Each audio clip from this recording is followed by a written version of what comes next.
Welcome to the highest zone, where the truth hit different, reactions hit deeper, and the energy stay high. Today we got nothing but bangers for you as usual, so let's get into these videos real quick. Tonight, Sean Dunn accused of attacking a federal officer with a foot-long Subway sandwich similar to this one right here at 14th and U this past weekend. And it's all caught on camera.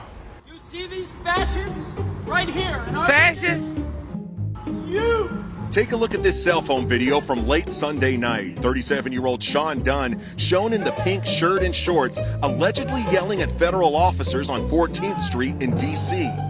I laughing, but that's the truth though. Moments later, video appearing to show him crossing the street, screaming just inches from a U.S. Customs and Border Protection officer's face. Let's go get him, brother. And then appearing to hit the officer in the chest with a foot-long Subway sandwich. Officers immediately chasing Dunn in the street and eventually catch and arrest him. These federal officers are assisting D.C. police after President Trump placed MPD under federal control. In an X post, D.C. U.S. Attorney Jeanine Pirro announcing the arrest. And then he took a Subway sandwich about this big and took it and threw it at the officer. He thought it was funny. Well, he doesn't think it's funny today because we charged him with a felony, assault on a police officer, and we're gonna back the police to the hilt. According to the criminal complaint, Dunn allegedly told police, "I did it. I threw a sandwich." Sometimes people hide behind Christianity to truly hide and conceal just how evil they can actually be. Imagine one of the members in your church is actually a lugau. So this story took place in a small rural village in Haiti. Everyone knows everyone's business, or at least they think they do. We're gonna call the lugau Madame Clarice. So Madame Clarice was the picture of holiness. She was head of the church's women's group, always the first to arrive on Sunday. She was known for wearing this wide-brimmed hat that basically casted this shade over her pale face. According to others, she prayed the loudest, gave the most offerings, and visited the sick with a Bible in one hand and tea in the other. This is damn near Mother Teresa herself. However, the elders whispered that her kindness felt too perfect. Bagay sa pa normal. People would say, this isn't normal. So in the neighborhood, children were warned to be home before dark, especially on nights when the moon was thin, because sometimes the dogs would just bark for hours. Some people sworn to have seen a giant creature pass over the rooftops. This creature is described to have fire as a tail, but it just looks like a burning shadow figure. So one year, out of nowhere, babies just started getting sick. They would cry at night, and by morning, they would be weak, pale, and sometimes, unfortunately, gone. The midwives would mumble amongst themselves, meaning there's a lugau here. A fisherman once swore he saw something with long bony arms. The fisherman described it to have burning red eyes, and it saw the creature. Well, he saw the creature land in the mango tree by Madame Clarice's yard. But by daylight, she was in her garden, humming hymns, her dress crisp and white. At this point, people started suspecting Madame Clarice because the lugau landed in your yard. Thing about Haitian people, you only get to fool them once. So people tried to get the pastor to confront Madame Clarice. However, the pastor refused. She's a woman of God, he would say. And he never sounded that confident saying that either. One night, yet another baby fell gravely ill in the village. And at this point, the people got to catch this lugau themselves. So the family decided to keep vigil. Basically, people were taking turns, staying up during the night, watching the kid, keeping watch outside to see if anything pops up. And sometime after midnight, everyone's candles flickered. And outside, they hear something heavy just land on the roof. It sounds like something is scratching at the roof. Everybody was in there, low-key a little terrified. But there was that one brave uncle that knew that somebody had to step outside to face this thing. So he went outside, looked up to the roof, and this man saw a massive winged shadow with a burning tail hunched over the roof. This creature had a long tongue slithering towards the baby's window. So he screams, "Lugau!" He threw a handful of coarse salt at the creature, and that thing let out a shriek that wasn't even human. The wings snapped open, and the creature just took off into the night. And right before the creature flew away, the uncle caught a glimpse of the creature's face, and it looked exactly like Madame Clarice's face. Well, by morning, Madame Clarice was found collapsed in her yard, clutching her chest. Her Sunday dress was torn, and Madame Clarice basically claimed that she had been attacked by thieves on her way back from prayer. However, that family found that hard to believe. Her family found it hard to believe because her feet were burnt. with salt marks. Man, oh man, oh man. The case of the Lugau, bro. I mean, Haiti's a mysterious place. Energy is flowing like crazy. You have to understand, these people are really grounded. They really grounded. They really living off the earth. They really walking around barefooted. Not saying they walk around barefooted all day, every day. No, but some people enjoy connecting with the earth. And once you connect with the earth like that, you know, I mean, some people have powers. Is you have an option, you have a choice, good and evil. It's like the video games. Choose wisely. Let's keep it moving. You deserve exactly what happened to you. Like, what gets in people's minds to make them think, hey, honey, let's pull over the car. Hand me that bag of bread. I'm going to go stand 5 feet away from this bear, and I'm going to feed him some breadcrumbs. That bear had other plans, buddy. That bear hit him with the pump fake. Bro, there's no way he didn't end up in the hospital or worse. It's a bear.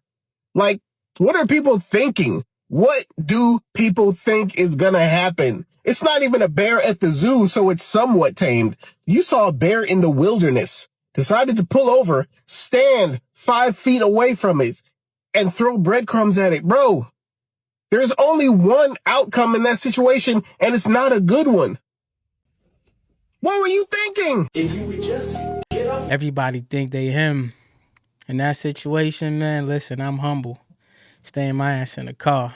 Let's keep it moving. Drop it down below. What would you be doing at that point? Teach them instead of handing them a freaking packet, yo. There's kids in here who don't learn like that. They need to learn face to face. You're just getting mad because I'm pointing out the obvious. And you're wasting my time. No, I'm not wasting your time. I'm telling you what you need to do. Yeah. You want kids to come into your class, you want them to get excited for this, you gotta come in here, you gotta make them excited. You want a kid to change and start doing better, you gotta touch his freaking heart.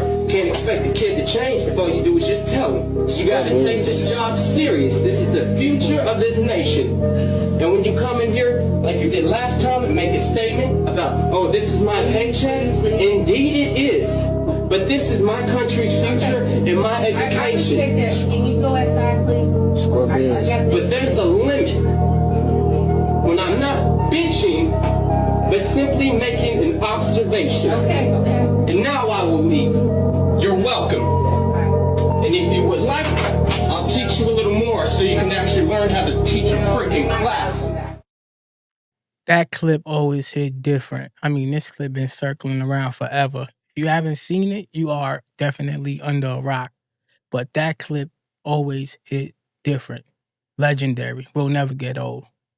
Comment down below. Let's keep it moving. If he's somewhere with an acorn, exactly. Look, why? Get off me!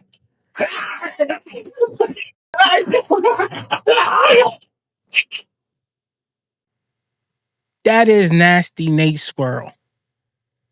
Nasty Nate from Half Baked. That is Nasty Nate Squirrel, bro. Yo. He's attacking us. Let's get here. Yo.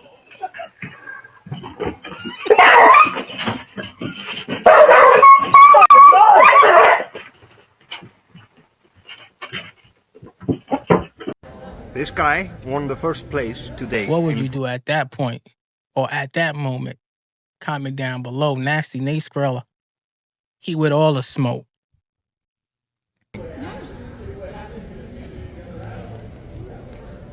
All right.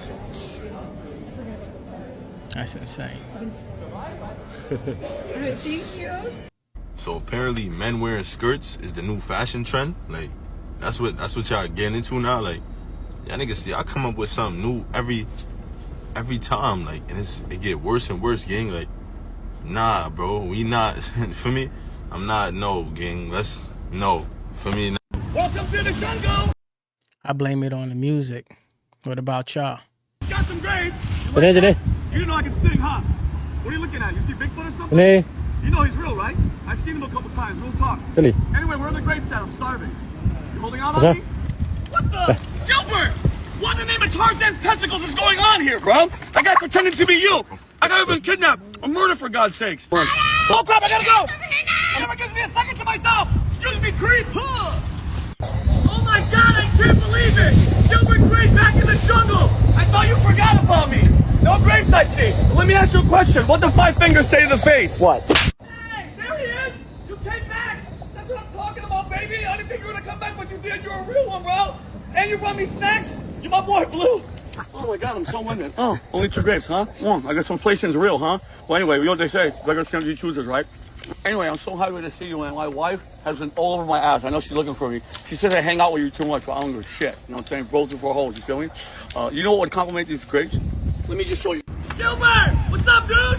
You won't believe what happened to me this weekend. My wife went over a friend. Let's just say there was some real monkey business going down. Ow! I think I got a splinter. Did you bring me any grapes? No, actually, I did. Seriously? Yeah, seriously. Well, guess what? I'm out then. I'm not gonna share any of my wild stories if you can't even share some freaking grapes. You've changed, dude. Bye! We're bringing in Harvard astronomy Bro, goated, whoever doing that voiceover. That was official. Department Chair Avi Loeb. Thanks so much for being with us. I want to start with this thing we're talking about. It's the 3I Atlas comet. NASA's like, look, it's got an icy nucleus. It's got that cloud of gas and dust. We've got the Hubble. We've got the Webb. These telescopes have shown that there's no strange signals, no maneuvers, nothing artificial. Why do you think it could be artificial or alien technology? Well, the brightness, thanks for having me, by the way, the brightness of the object implies a diameter of 20 kilometers, and there is not enough rocky material in interstellar space to deliver such a giant object per decade. It takes 10,000 years for that much mass to arrive to the inner part of the solar system. Moreover, the trajectory of this object is very fine-tuned. It lies in the plane of the orbits of the planets around the sun to within 5 degrees. The chance for that to happen is 1 in 500. And moreover, it passes very close to Jupiter, Mars, and Venus, with a chance of 1 per 20,000 if you just change the arrival time randomly. And it will arrive closest to the sun when the Earth would be on the opposite side. We won't be able to observe it, but that's the perfect time for it to maneuver. And so we just need to watch it. I'm not saying it's an alien technology. I'm just saying it doesn't look like a very common thing. And actually the glow that is around this object, usually for comets, you see a trailing tail behind the object. And here, the glow from the Hubble Space Telescope image is actually in front of the object. We've never seen such a thing. A comet doesn't have glow in front of it. But can you tell me why your position on this is so different from NASA's? And why in your paper about it, you kind of talk about this as a thought experiment, a pedagogical kind of exercise. You're casting doubt, and then NASA is saying it's not true. So why keep talking about it this way? Well, science is about asking any question that you like. It's not there is no censorship on the type of question that is being asked, and the scientific method is about using data to select the correct answer. Now, assuming in advance that you know the answer is not a productive approach. We need to collect enough data, and there should be a scale that classifies objects between 0, where it's obvious that they are natural, when there is a cometary tail behind them, they don't have a special orbit, there is nothing unusual about them, and a 10, when it's definitely an artificial object where it maneuvers, there are some artificial lights, and we should look carefully at any interstellar object that comes into the solar system. We are in a new era now that the Rubin Observatory in Chile will find a new interstellar object every few months. And I'm suggesting to leave all possibilities on the table, because we launched probes to interstellar space, Voyager, Pioneer, New Horizons, and why should we assume that we are the only one in our cosmic neighborhood? We should just check by looking at data. It's not a matter of opinion. It's not a matter of NASA having authority on this matter. And I hope to see that data soon. Avi Loeb, thanks so much. Not about NASA. Thanks. Everything ain't about NASA. I'm about to play the video, but they're mad at MGK for buying his daughter a cheap car.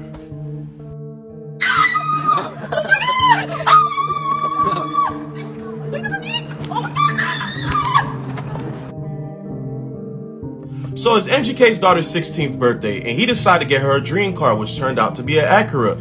And people on Twitter are saying that why would he get her a basic car when he has so much money? Some even mad at the daughter for being so happy about a basic Acura. Y'all be broke and don't know nothing about cars. Acura is the luxury division of Honda, just like Lexus is to Toyota, just like Infiniti is to Nissan. His daughter was super happy, unlike some of you without a dad. It gets to a point. Stop worrying about things that you were never able to get as a child and still haven't achieved at your big back age. Y'all be thinking if something's not a Lamborghini, a Mercedes, BMW is not luxurious. Y'all gotta stop. And it's not even a basic Acura he got her. He got her it with all the attachments, all the leather seating, everything. He went all the way out for his daughter. Where it's a child running through. I mean, I'm going to have to congratulate her. You know what I'm saying? Because most kids that their parents have money, if they don't get a Benz, if they don't get a high-end car, they get pissed off, they get rude. He actually has a daughter with respect.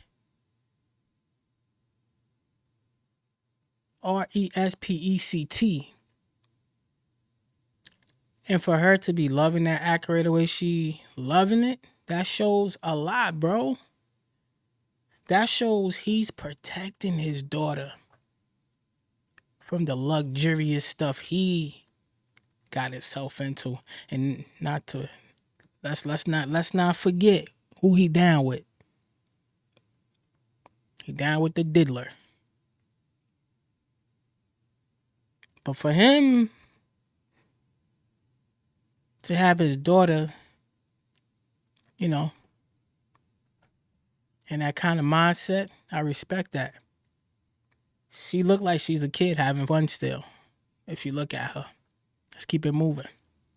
Through Colonial Park Cemetery, it stops at one of the oak trees and just jumps up and disappears into the tree. This is Yes. Savannah, Georgia, y'all. Woo! Oh, yeah. So, took this photo while on a historical tour in Savannah, Georgia at about 10:30 p.m. at night.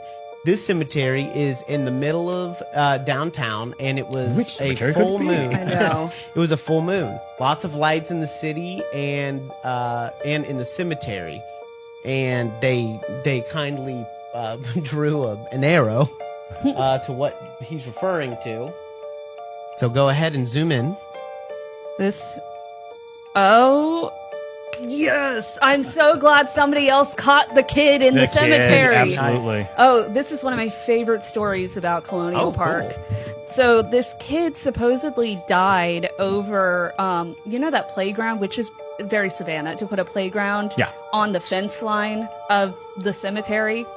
Mind you, whatever. So the kid died over on the playground area. And there is a phenomenal video from... It's running and goes straight up in the air. Yeah, where it's a child running through Colonial Park Cemetery. It stops at one of the oak trees and just jumps up and disappears into the tree. It's so good. And it was put on YouTube, like, back when, like... You know, I think people it was weren't manipulating stuff. Featured on one of those ghost caught on tape, like way back in the days. But yeah, it was a super viral video. Yeah, and I am almost certain that is what he caught. Did you see little bro jump inside that tree just now? Wow. Comment down below if y'all seen little bro running across the damn cemetery and jumping into that tree. There was no CGI then, which I gonna say now. Shadow work is looking at your past and looking at what we typically think of as our weaknesses, our shortcomings, the dark side. Looking at the dark side and, like a shaman, bringing light to dark and bringing the dark into the light. What is your suggestion for someone who feels called to or interested in practicing shadow work? Be prepared to change. Be prepared to give up all that you've been, all that you've had, all that you've known. things that are not serving you, they will be stripped from you. If you truly want to advance in your life, you have to be ready to surrender everything for a higher taste and for the highest, greatest good of all involved, not just yourself. It is not an egoic endeavor. When you undergo shadow work, the result is going to be for the highest, greatest good of the cosmic web. That's a great answer. Yeah, solid. This is a very solid answer. Also, like you had mentioned, we're in the age of Aquarius. You might be feeling that way as well, because this is the time where things that are not serving people are being ripped away from you, because that is the nature of Aquarius. It's because Aquarius is in Pluto right now, which is Pluto is the planet of death. You know, Pluto does the same thing where it's like, that's not working for you, honey. You know, so y'all ain't gonna believe this shit. So it was a homeless. Shadow work is very important. You gotta battle up. You gotta battle that demon, man. You have to fight that dark side of you. Shadow work will clear your mind, clear that brain fog. It open up so much doors. I mean, get to know yourself. That's a great way to get to know yourself, doing shadow work. Get busy, people. Lady who escaped the organ harvest while she was alive. The fuck? Now this happened in Albuquerque, New Mexico. 38-year-old Danielle Galisco, hope I said that right. She had suffered a severe medical emergency that led her into a coma. When she was in this coma, y'all, the doctors didn't think that she was gonna make it or recover at all. So what they do, they speak to the family and they ask the family, will they like to donate her organs? So the family said yes. This when the story started to get a little bit crazy, y'all. So the day of the surgery, for them to take out the organs, the family started to notice like little signs of that she was still alive. They started seeing tears run down her face, y'all. And what happened? They dismissed that like she still didn't have life. Thought she was done. Not only that, y'all, it was one family member that was like, no, not dead. Don't pull it. This is a miracle. Time go by. Then the sister noticed, started to see a little bit more movement. Then the goddamn doctor said, hold on, wait. Let's see. Hey, Danielle, blink if you can hear us. Started blinking, y'all. Blinking on her ass. So, hold on. She got life. She's coming back unconscious now. You still here, listen to this. Now, y'all remember when I said this story gonna get crazy. So the doctor did not want to proceed, y'all. New Mexico donor service. Guess what, y'all? Allegedly, they was pressuring the fucking doctors. They was pressuring the doctors to proceed with the surgery so they can get the organs. Even told them to goddamn give her more morphine so it can suppress her goddamn movements. Blessings to those doctors, cause them doctors said no, hell nah, we gonna save her life. If we can save her life, she got it to a full recovery, y'all, and now she back. That donor company, yeah, they getting heat. They taking some heat right now. They evil. Them motherfuckers evil. Just imagine how many other more people that be going through this. Some doctors probably be like, fuck that. Nah, I'm going against that. Some doctors like, you know, I'll go do your shirt. It's all about the money. It's all about the money. Do you pronounce your name Edie or Eddie? Edie! Oh, shit! Oh, excuse me. Excuse me for cussing. That just, you heard them say Edie. Freeway. So all right, Edie family. Cool. Now we know who we talking to. How do you feel being buried on the next of a freeway? History? Mary Ellen? She keeps popping up.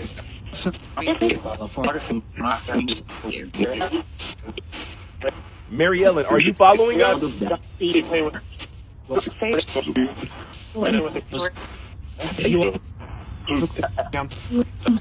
All right, so Edie, what year did you pass away? Paranormal. What year did you cross over?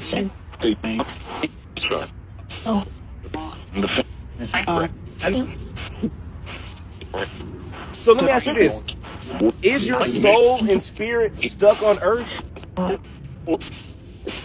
You say yes? It's in there. It's in there.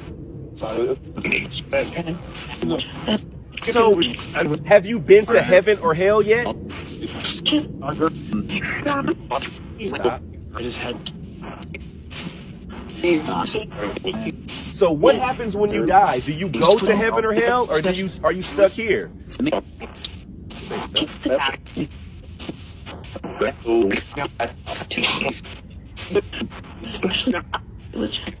Is dying scary? Or done?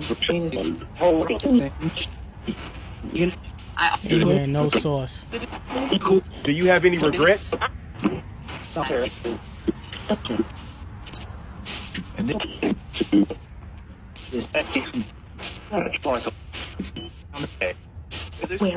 Where?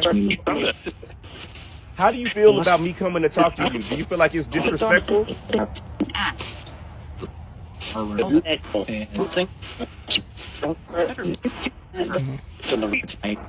you find like it's disrespectful, or do you mind? I know that was a weird question. Let me see how smart you are, Edie. How many fingers am I holding up? I know y'all heard 4. Y'all are hella smart. Let's do it one more time. One more time. One more time. One more time. How many fingers am I holding up? Y'all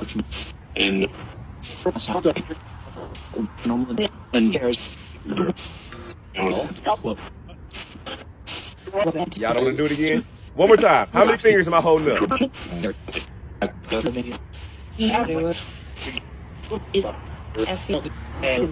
Say, I'm having a good time with y'all. This might be the funnest I've had. Let's ask a couple more cool questions. Edie, what was your favorite food when you was alive? Let's say steak.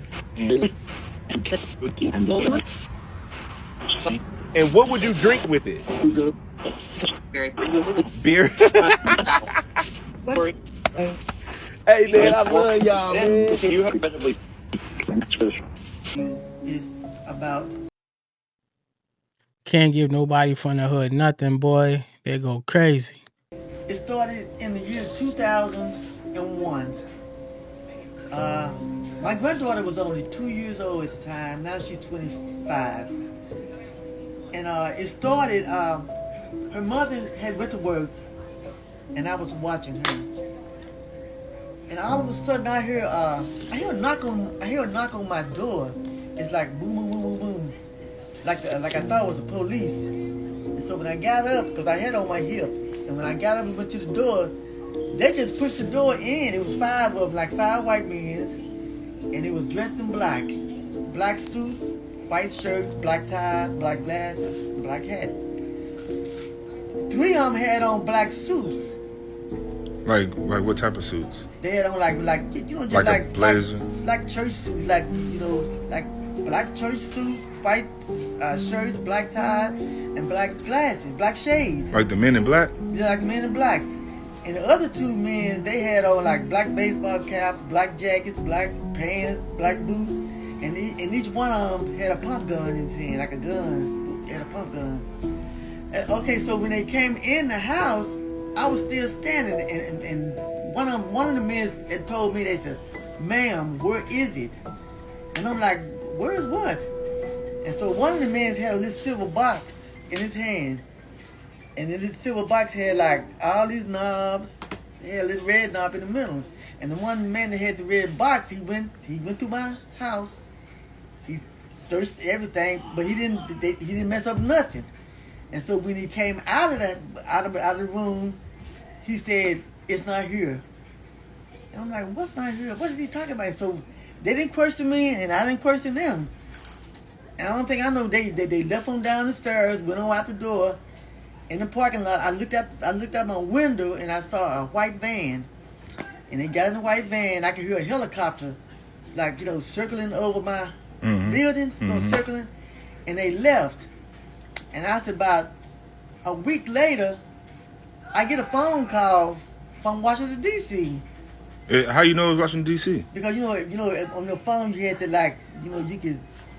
It's kind of like It'll pop up on there. Like, did it say it? What did it say when they called? It had Washington D.C. on my phone. Remember they had on there Washington D.C. And so when I called the number, first I didn't call the number. I waited and I said I said let me call the number because I know I don't know the men and president ain't we don't know each other like that.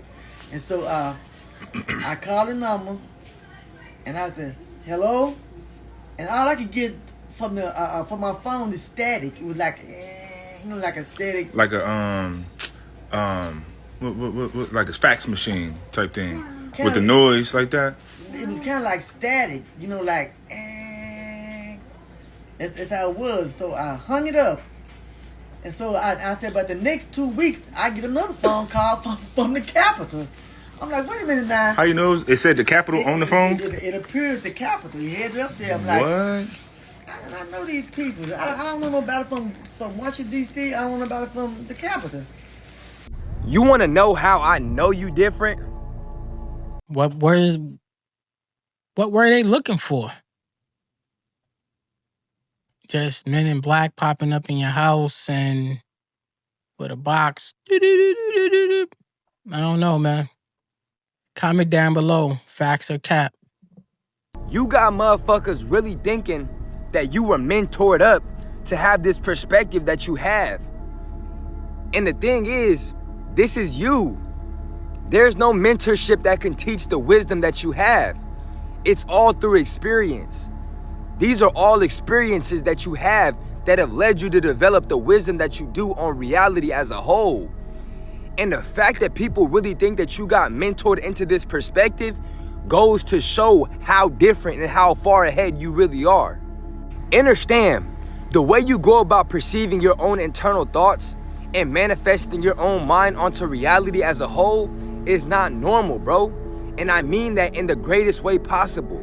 And the fact that people think that you have been coerced into thinking this way goes to show how far ahead you are when it comes to your perspective and your ability to influence your will onto reality. The way that you do things, your outlook on reality, how you handle situations, your developmental skills, all of this shit cannot be taught, bro. Understand, you're really a one of one when it comes to this lifestyle. And don't let anyone tell you otherwise, bro. Cause you really do this shit. And you true to this, not new to this. For real. It's in you. If it's not, this was made to look like an innocent Long Island village. But it's not. There's what looks like a boarded up church with its steeple now crumbling. Deeper in the woods, monolithic concrete structures begin to appear. You get the feeling that something secret, something hidden is happening. Towering above everything is this rusting hulk of metal and concrete. We've got warning signs. We've got very clear boundaries about who is allowed in here. Constructed at a time of national peril, this facility would become the focus of some wild allegations. Brainwash. Pay attention. This is Stranger Things. You know, Stranger Things, your favorite Netflix joint? This is the real life deal where them kids was getting kidnapped and being experimented on, you know. Demonic joint. Yeah, demonic business they had going on down there. Yeah, this is the place. Abducted children. Time travel. This place has become the stuff of conspiracy lore.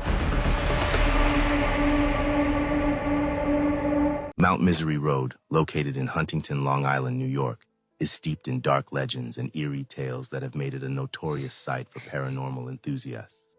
One of the most persistent legends is that of an insane asylum that allegedly once stood near Mount Misery in the 1700s. According to the story, the asylum burned down, killing many patients. Another eerie story involves a woman in white, often referred to as the Lady in White, who is said to appear on the road. Drivers have reported seeing her walking along the roadside, only for her to vanish without a trace. The road is also rumored to be a hotspot for UFO sightings and other strange, unexplained phenomena. Some believe the area's dark history and geographic isolation contribute to the unsettling energy that seems to permeate Mount Misery. Despite the lack of concrete historical evidence to back up many of the legends, Mount Misery Road continues to draw thrill seekers and ghost hunters.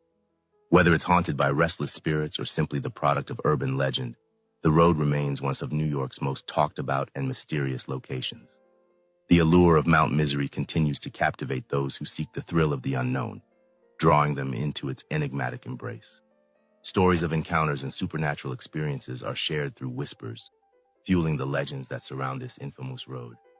Adventurous spirits continue to venture into the depths of Mount Misery, seeking the thrill of the eerie tales encapsulated within its dark history. As night descends, the mystery deepens, and the legends of Mount Misery Road come alive under the cloak of darkness.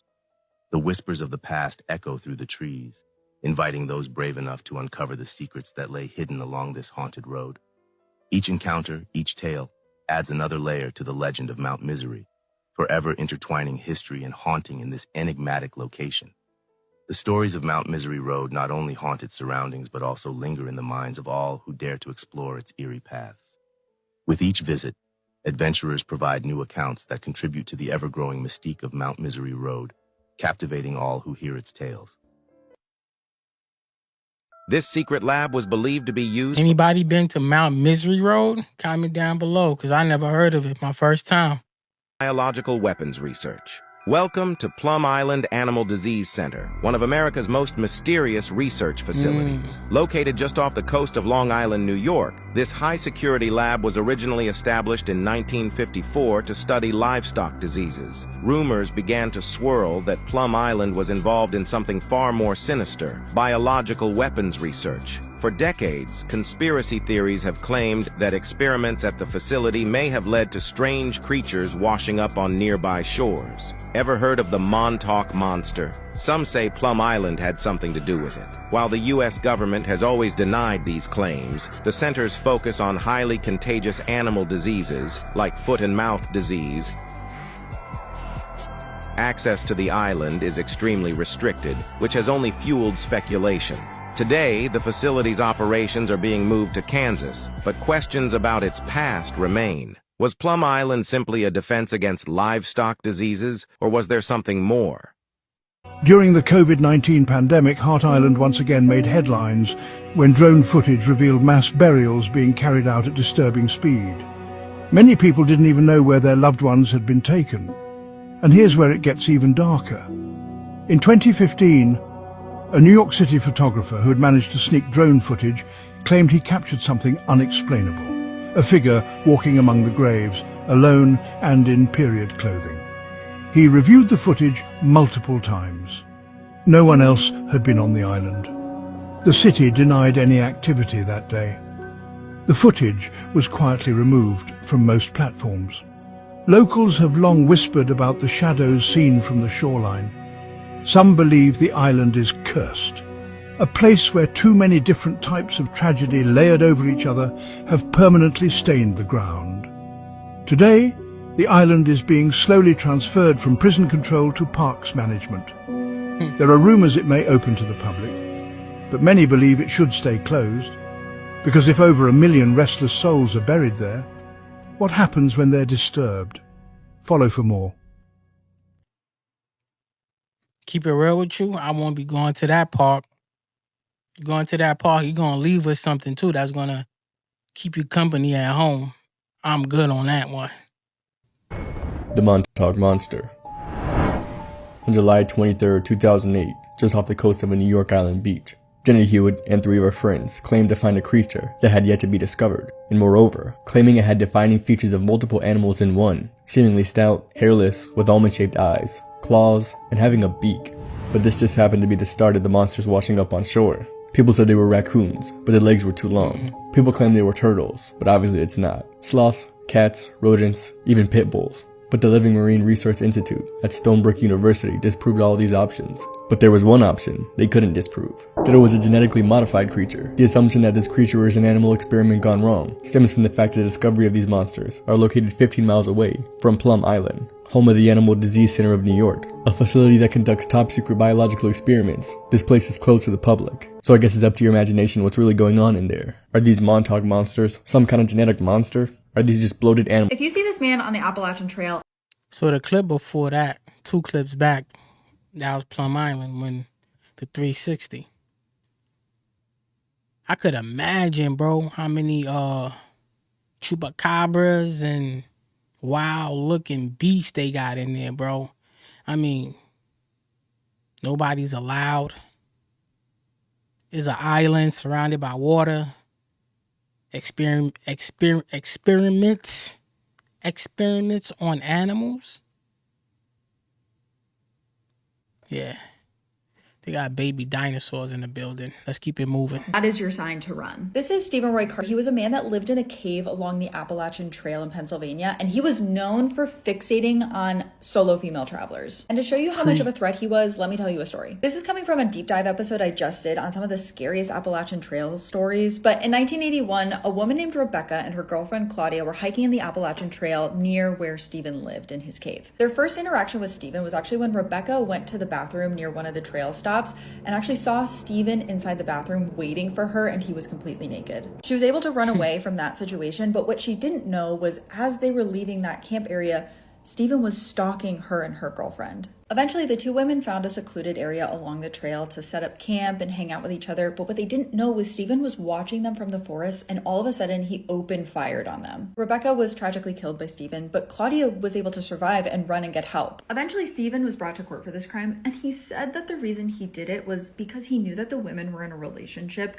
and that enraged him so much that he felt this overwhelming urge to kill. And maybe it's because he felt rejected by the women that he chose to open fire, but his defense tried to say that who wouldn't be mad by seeing 2 women put their homosexual lifestyle on display for all? Like, how can you blame him for what he did? Stephen is currently serving a life sentence, but this story is still one of the scariest things that's ever happened on the Appalachian Trail. And if you want to hear more of those stories, make sure you check out this episode of the Heart Starts Pounding podcast, wherever you get your podcasts. This disgusting man. Wow. Appalachian Mountains, it's just too much goes on there. It's just too much. Count me out. What about y'all, chat? Count me down below. Too much for me, bro. Was called the Brooklyn Vampire because he would eat and drink all of his victims, and they were mostly children. Albert Fish bragged that he had a victim in every single state in the U.S. The crazy part was authorities couldn't catch him until Albert himself made it. These people been doing this for years, bro. Eating babies, drinking blood. They've been doing this for years, bro. This is nothing new under the sun anymore. Huge mistake, and wrote a letter to the victim's mother telling her how he had roasted her daughter in the oven. He would not only torture his victims, he would also torture himself. He would get little needles and put them into his thighs. This is a real photo of his body. His downfall was that letter. That paper was from a certain hotel in the area. When the police went to go check it out, they found Albert. When they questioned him, he quickly admitted to all of his crimes, almost with a sense of pride and joy. His trial lasted for 10 days, and he was found guilty of 3 murders. He was sentenced to the electric chair, and these are his last few moments before they flipped the switch. This is the actual letter he wrote to the mother. If you want to read it, pause it and start where it says Sunday. This is the most gross looking monster I've ever seen. Nuppeppos are these bizarre creepy monsters from Japan. They are known for smelling like rotten flesh and love to get people sick with their disgusting look and smell. They look like a lump of skin and like to hang out in temples and graveyards. Oddly enough, they don't physically hurt anyone, but yet people try to hurt them all the time. The weirdest part about all of this is that there's recorded documents of these creatures in Japan. It's usually lords sending their warriors to chase them out of their castles, only for the creatures to outrun them. Apparently, am I bugging, or it gave you Flubber vibes, like Flubber from Ghostbusters? name is slang for someone who puts on too much makeup. Legend also says that if you eat the flesh off this monster, you will have eternal youth. What? I'll pass. Huh?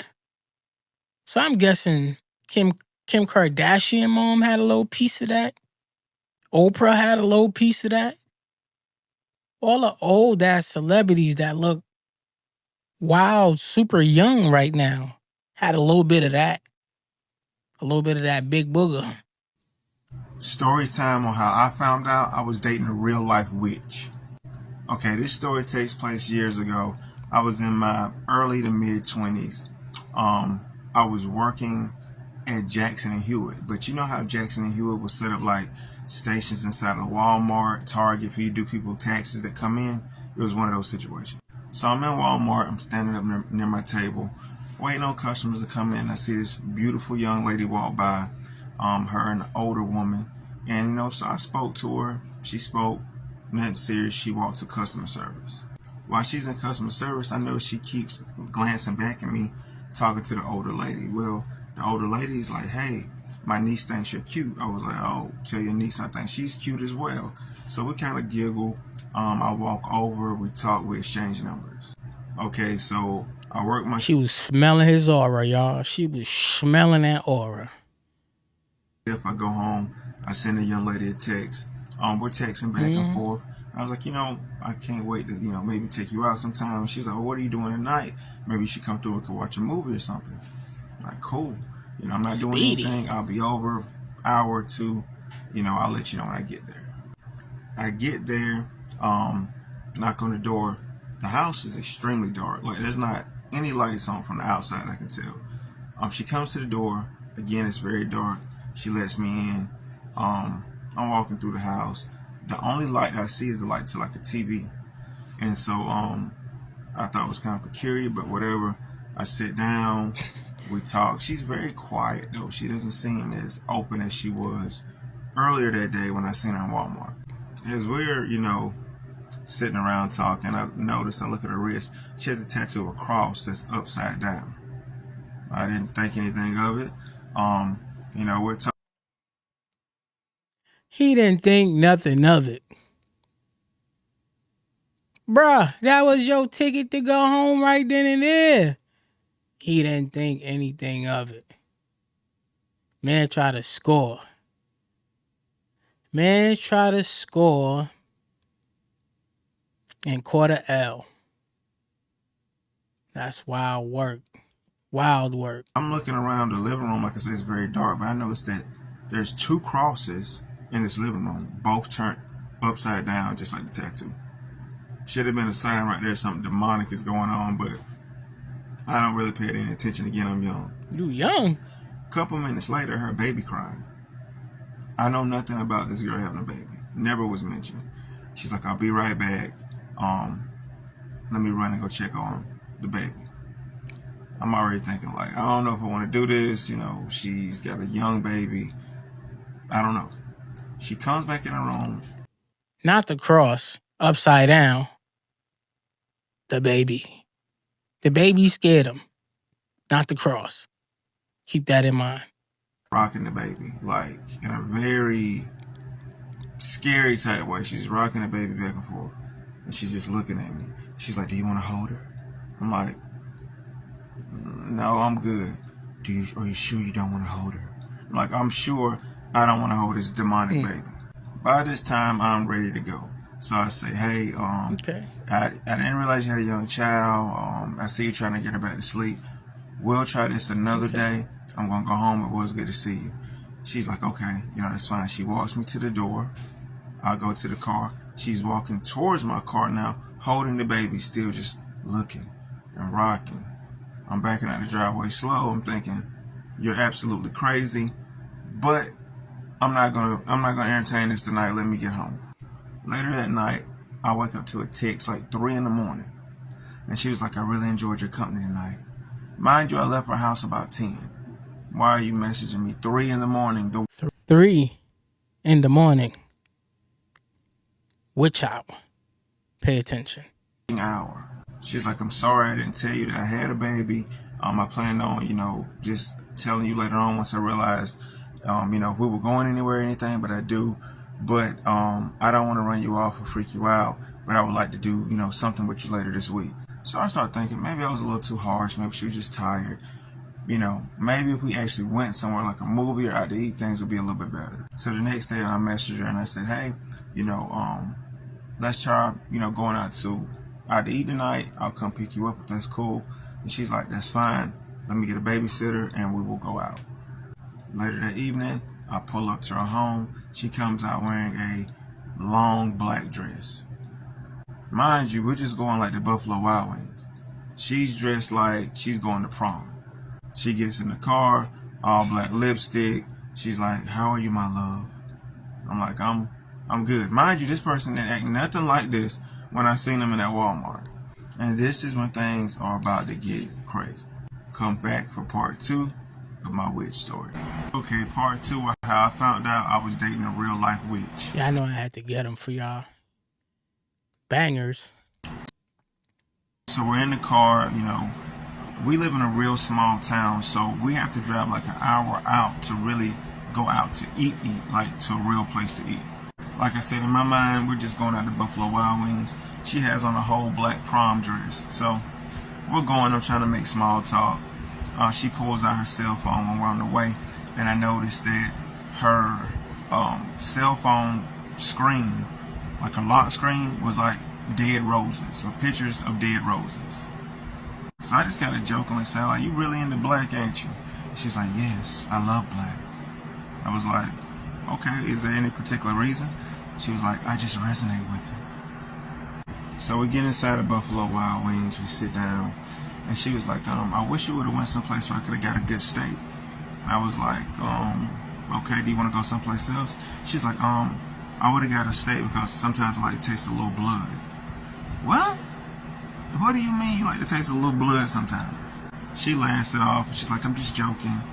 No, bitch, you're not joking. You are telling the truth. Despite me realizing this date is still going just as weird as the night before, we actually had pretty decent conversation, and it went okay. So we go to the car, we're heading home, and like I said, it's a long stretch going back because, you know, we're driving an hour out, and she looks up and she's like, oh my God, it's a full moon. I was like, oh yeah. And she was like, pull over when you get a chance. Okay. I pull over to a gas station because I need to get some gas anyway. This girl gets out of the car, gets on her knees, and begins to pray or to chant something. I'm like, yo, you good? And she says, yes, I just like doing full moon rituals. You should do them as well. They bring good luck and prosperity to your life. I'm like, okay, cool. But again, we're in a public place. She was praying for that steak. She's praying for that steak, boy. She seen Brody head and like, yeah, that's some good steak right there. Let's keep it moving. You're on your hands and knees, praying, chanting to the moon. At this point, I know you're gone. Mentally, you're gone. This is the last time you're going to see me. I gave you a chance. This is it. So, we get back to her house. She's like, do you want to come in? I'm like, nah, I'm kind of tired. She's like, come in. I'm like, nah. She's like, I insist that you come in. She says it firmly. I'm like, all right. I'll go inside. Get inside. We sit on a chair. She's like, can we take a picture? I'm like, yeah. So we take a picture or whatever on her phone. She's talking, still acting really kind of off. She goes and gets some water, takes it outside, and comes back in. And she's like, yeah, I'm getting my moon water. She's like, because I take a bath in full moon water the next day. Now, mind you, now that I'm older, I've heard of spiritual people doing these things. Back then, this is blowing my mind. Then she says, let me go feed my baby. I'm like, I thought you got a babysitter. She's like, oh, not that baby. I have another baby. What? She comes back into the living room holding a black cat. holding a black cat. Now I am gone. For one, I don't fuck with cats. Two, this is all the confirmation that I need that you're a psychopath. So I'm like, hey, I get up, I'm like, I ain't gonna lie to you, this is just a little too weird for me. I don't know what your religious beliefs are, but I don't think they align with mine. We're not equally yoked. Let me go, right?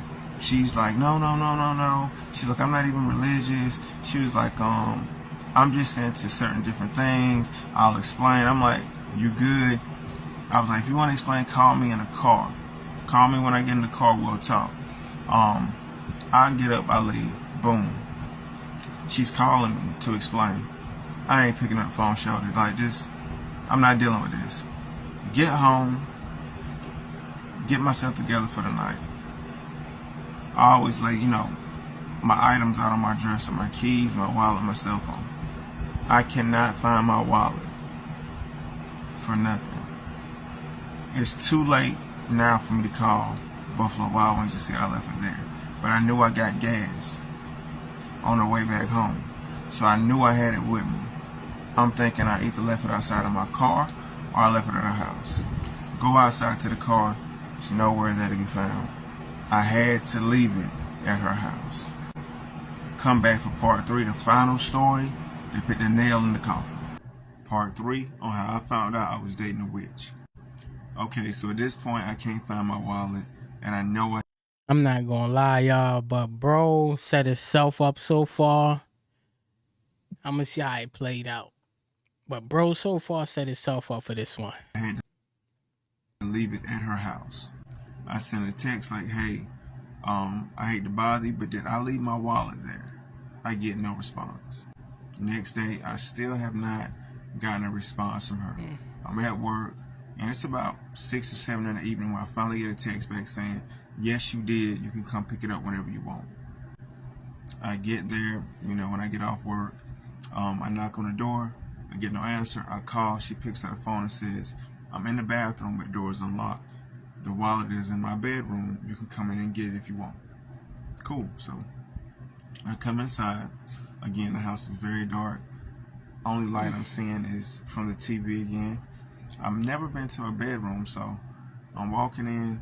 I'm like, hello. She's not saying anything. The first room to the left was the bedroom. I walk in, she's got a candle lit. I'm like, bro, do y'all have power here? Like, why is it always so dark? But I go in, I don't see the wallet. And again, she's not saying anything. She's just telling me she's in the bathroom. I text her phone. I'm like, hey, I'm in the room. I don't see the wallet. Something just told me to look underneath the bed. I don't know why. I kneeled down, looked underneath the bed, and what I saw blew my mind. It was the picture we took the night before in a jar filled with water and looked like old rose petals maybe. I'm not a root worker, but I know roots when I see one. I know when somebody's working a root on me. At this point, she opens the door and like, what are you doing? Why are you under the bed? I'm like, no, what are you doing with this jar with our picture in it? And she was like, I tried to tell you I would explain my beliefs to you. I'm like, what do you believe in? She was like, I'm a witch. She was like, I'm not wanting to harm people, but I wanted us to be together for a long time, and this is a way just to seal our love together. Girl, what?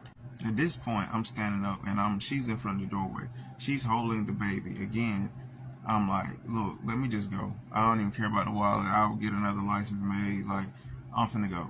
She's like, no, stay. I'm like, I'm finna go. This girl hands me the baby, like forces the baby into my arms. She's like, hold your daughter. I'm like, what? You are tripping, man. I take the baby, sit the baby down on the bed gently. At this point, she's like crunched over in front of the door, like almost like she wants to tackle me. Okay. I'm like, look, I do not want to call the police. I don't want to harm you. Let me get the hell out of here. She tries to hug me and wrap her arms around me. I sling her off of me. All right. She's holding on to the edge of my shirt. I pull her off of me. I bolt out that front door so fast. Get to my car and I leave. No wallet, none of that left. All right. To this day, I have never seen her again or talked to her ever again. What's crazy is we lived in a small town and I don't know anybody who really even knew this woman this way. So yeah, y'all be careful. You never know what you're really dating. If you like stories like this, I do them all the time. Make sure. Hey guys, this is my baby sister Amelia. She's 4 months old. This is my other little sister Aria. This is my other little sister Lisa. And this is my little brother Mark. My name is Isaiah Hannah Funmaker, and I'm 17 years old. And basically, our mother passed away earlier this month due to an overdose to some type of substance. But yeah, it sucked really bad. But basically, I'm coming on here to tell you guys my story. But I play basketball, and my freshman year, I had lost 3 family members. Ever since then, I've been messed up. I was only 15 when that happened, but you know, I've been through a lot, and there's stuff on here that I can't say that I've been through, but I've been through a lot, and I could have given up. I could have given up a lot of times, but I'm choosing not to. But recently, like I said before, our mother just passed away, and at a really young age as well. So 37. She was 37. Sorry, I'm kind of getting off track. But yeah, I want to be putting myself out there on TikTok or social media and training every single day, and you know, trying my best for my siblings and my family, because hopefully I want to put them in a better predicament one day, and I'm gonna try my best. Even if it doesn't work out, I will at least die knowing that I tried my best. But that's pretty much it for this. I hope you guys can come support me. And if not, that's 100% okay. Okay, sorry. I truly believe Yahuwah give his strongest soldiers the most difficult battles, bro. I truly believe that. I truly believe Yahuwah give his strongest soldiers the toughest battles. But once you come out of that battle, bro,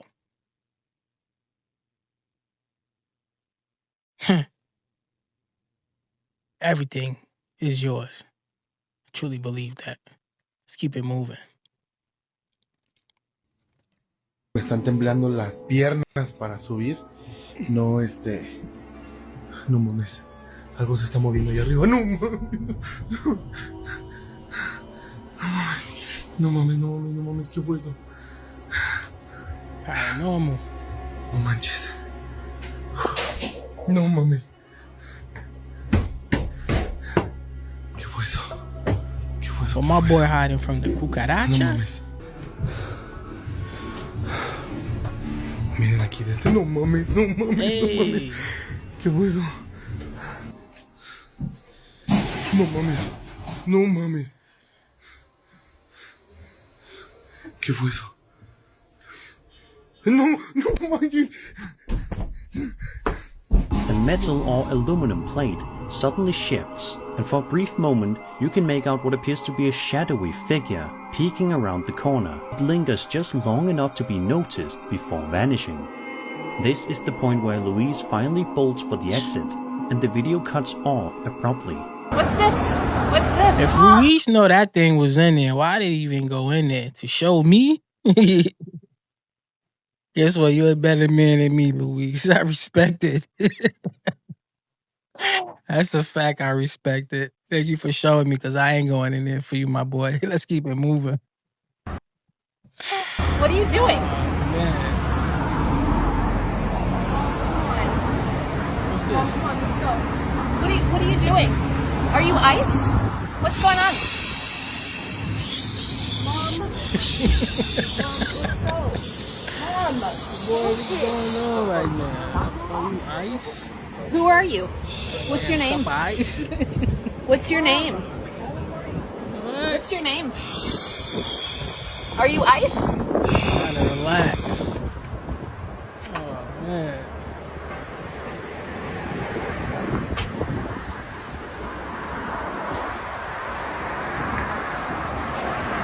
Meanwhile, her daughter telling her, let's go. This is crazy.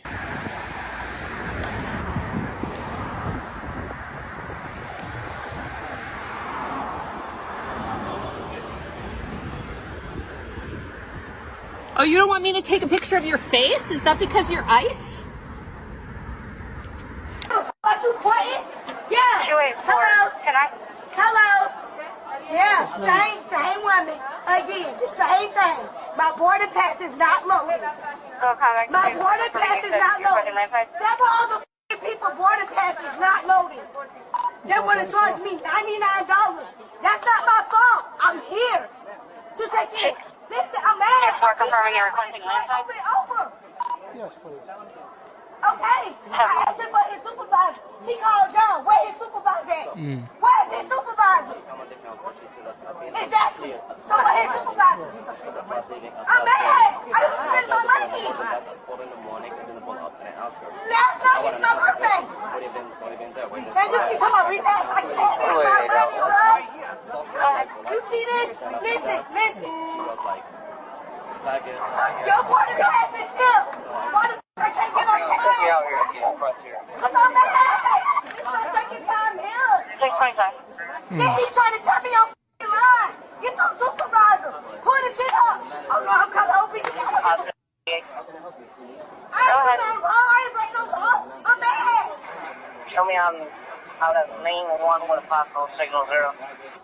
So what I'm gonna do? You gonna pay me $99? I'm not talking to you. I'm not talking to you. I'm not talking to you. You ain't tell me shit. And no, I didn't. No, I didn't. I was in line. No, you were. Yes, the f*** I was. You showed up late last night. No, the f*** I was not. You did. Okay, so what about that? Ma'am, you showed up late last night. No, I didn't. No, I did not. Take it from the one side to the other side. Bruh, I came to the ticket line. The dude told me he couldn't help me because they was monitoring. If you don't stop screaming, you'll be Man, arrested. I don't give a f***. You'll be arrested. Arrested for what? For screaming? Disorderly conduct. You're interfering with the operation of the airport. No, I'm not. Yes, you are. No, I'm not. Yes, you So are. Mom? Landmine. Boom. Landmine, blew your feet off. You got quota? Can you? People ain't got no patience anymore, man. Especially when you're playing with people money and people time. They will explode. One quota?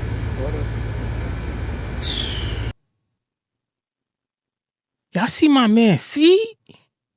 What's going on? Damn. Listen, did you know that it was discovered in 2016 that a Spanish man had skipped work for... Did y'all see his feet? Then he said it got blown up by a mine?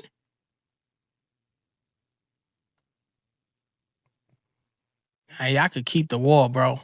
6 years, and they only recognized it because they were going to recognize him for his 20 years of dedicated, loyal service. For 6 years, that man got paid $41,500. And I'm no mathematician, but that's $1,000 less than $250,000. $249,000 for those of you who have learning disabilities. The hell of the thing is the maximum fine for his extended paid vacation was $30,000. So he essentially made out with $219,000. That guy beat the system. Now you may be asking yourself the same thing I was asking myself. Why would he just stop going to work after 14 years? I get it. Hell, if I could get away with it, I probably would too. Anyways, he said there just wasn't much to do, and he just didn't want to come to work anymore. And then later on, his lawyer came out and said that he'd been getting bullied at work, and he didn't want to tell on the people because he's afraid it'd make it worse. Sounds like a real-life Stanley situation, you know? Dude walking around looking for that red swing line stapler till he just left one day. At least he didn't burn the place down, right? You may be also asking yourself, why didn't nobody notice he was missing for 6 years? Well, his fellow water plant co-workers thought that his water plant was being managed by the local government, and they just didn't see him or hear from him for a while. 6 years. That's wild. There had to be one coworker who knew about it. And they said, I ain't snitching. Somebody knew. They had to have known. That's your real friends right there. Crazy. And if you didn't know, now you do. That's actually a wild story. Jet 2 holiday. I don't need your fucking outfit. I give you every goddamn day, okay?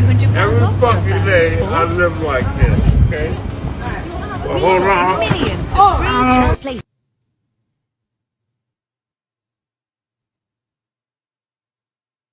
He's beyond gone. Because it has anomalies. It moves on a trajectory that is very unusual. It is aligned with the orbit of the Earth around the Sun, and it will get extremely close to the inner planets, like, for example, Jupiter, Mars, or Venus. It will arrive closest to the Sun when the Earth is on the opposite side, so we won't be able to look at it. And that's the point where a spacecraft could make a maneuver to slow down. It's coming from the direction of the Milky Way galaxy, the center of the Milky Way galaxy, where the sky is very crowded with stars. So that's why it took a while to notice it. Altogether, you know, the chance of this trajectory is less than 0.2% to be aligned with the orbit of the Earth around the Sun. Got all those galaxies over there, bro. Like, we can't be the only one on Earth. All around. Look at all those stars. One part in 20,000 to arrive so close to the other planets. And one wonders, could it be a design trajectory? And I'm not saying that we know, but I'm saying that we need to collect more data. Bro, that thing is moving like the ones I seen up there. And the ones I seen was amazing. Seen them twice too. I asked it for the next day. I asked it to show itself, and it did. Yeah. Data to figure out the nature of this object, and if it turns out to be a comet, if it's surrounded by a beautiful cometary tail that is glowing in the sunlight as it gets closer to the sun, so be it. But from now on, the Rubin Observatory in Chile will discover a new interstellar object every few months. And my point is, we should check whether any of these objects might be technological in origin, because it's a security risk to Earth. Right. How do you check that? So it's interesting you mentioned about the trail that might indicate it's a comet. What would be the signs that it's not a comet? Well, so I suggest first establishing a scale of risk from interstellar objects, similar to the Richter scale for the risk from earthquakes. A 0 would mean that we identify a beautiful tail and it looks just like a regular comet. We can infer the composition of the tail. It's similar to comets. A 10 would mean that the object maneuvers in ways that cannot be explained by the force of gravity, that there must be an engine in it, or it has an unusual shape, or it has artificial lights. And there should be an organization that decides whether an incoming object could be a risk, because we talk a lot about existential risks from artificial intelligence, from climate change, from an asteroid that may impact the Earth, but we don't talk at all about the possibility of alien tech. And I think we should take it into consideration, because we sent out spacecraft that would leave the solar system. Well, let's talk about that for a second. So it's estimated to be about 12 miles long, okay? You, and correct me if I'm wrong, you want to use NASA's Juno spacecraft to intercept the path of that. It has instruments that could study it. It could change the trajectory of the orbit. Can you explain a little bit more how this would work? Yeah, so we should take advantage of the fact that it comes so close to Jupiter. It's quite amazing. If you look at Jupiter's orbit, it just gets to the point where 3I Atlas will be on the 16th of March, 2026. And I calculated that if we give a small kick to Juno of 2.6 kilometers per second, just around the time when NASA was thinking of just sinking it into Jupiter, because it's the end of the mission. And I'm saying, instead of letting it dive into Jupiter, just kick it out, away from Jupiter, then with the right orientation, it will actually intercept the path of 3I Atlas. And it's an amazing opportunity for us to learn much more about this object. Because we can't launch any rocket from Earth that would intercept this object. It's moving too fast relative to Earth, in the opposite direction of the motion of Earth around the sun. You wrote that if this 3I Atlas is a technological artifact, it could be evidence of the dark forest hypothesis. What is that? That's one of the solutions to Fermi's paradox, which is the question, where is everybody? And of course, it's possible that aliens are out there, but they are worried about predators and therefore they are silent, as if they are in a dark forest. And if they see a civilization like ours, a young technological civilization that gets more powerful over time, and they are listening to us, they might send a probe or a spacecraft on a reconnaissance mission or with some other goals. And we should be ready for that. We should monitor the sky and be aware of that potential possibility. And just ignoring it is not intelligent on our behalf. Intercept what? What's the threat? I mean, these people always talking about a threat. They would have been attacked, bro. They would have been attacked. All this fear mongering, y'all gotta chill with all that. Ain't nobody caring about if they come down here, if they don't come down here. If they come down here to help, I'm rocking with them. But if they rocking with y'all, they want my resources, they want me to work and slave, and they gotta go. But till then, we don't know nothing yet. We don't know nothing yet. How they a threat? Threat to y'all. Y'all the one that's messing with sending stuff up there. Y'all the one that's doing all that stuff. I ain't got nothing to do with that. I didn't sign nothing. Nope. Let's keep it moving. What the fuck is doing this? What is doing